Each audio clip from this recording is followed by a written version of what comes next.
અને હવે વાત કરીશું જૂનાગઢની તો જૂનાગઢની અંતરી બોયઝ હોસ્પિટલ કહી શકાય કે હોસ્ટેલમાં યુવાને આત્મહત્યા કરી। જૂનાગઢની અંતરી બોયઝ હોસ્ટેલમાં યુવાને આત્મહત્યા કરી હોવાના સમાચાર સામે આવ્યા। યુવાને હોસ્ટેલના રૂમમાં ગળે ફાંસો ખાઈને પોતાનું જીવન ટૂંકાવ્યું છે।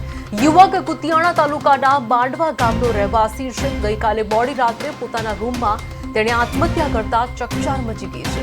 મૃતક યુવાન ફાઇનાન્સ કંપનીમાં નોકરી કરતો હતો। પોલીસે સ્થળ પરથી મોબાઈલ કબજે કરીને વધુ તપાસ હાથ ધરી છે।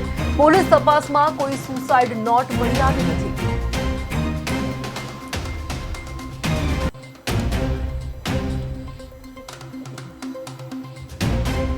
જૂનાગઢની ઝાંઝડા ચોકડી પાસે આવેલ અત્રી બોયઝ હોસ્ટેલ ખાતે રહેતા મિહિર નારાયણભાઈ કાંબલિયા 21 વર્ષના યુવાન હોય, જે ફાઇનાન્સમાં નોકરી કરતા હોય।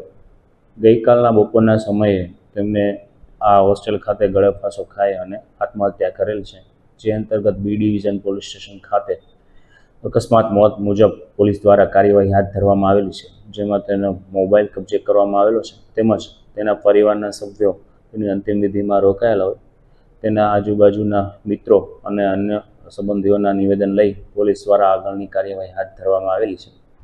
મારું નામ સંદીપભાઈ ડાંગર, હું અહીંયા જે આ અત્રી બોયઝ હોસ્ટેલ ચલાવું છું સંચાલક તરીકે।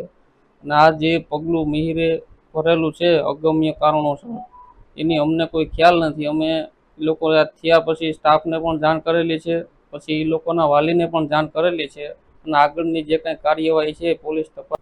જૂનાગઢની ઝાંઝડા ચોકડી પાસે આવેલ અત્રી બોયઝ હોસ્ટેલ ખાતે રહેતા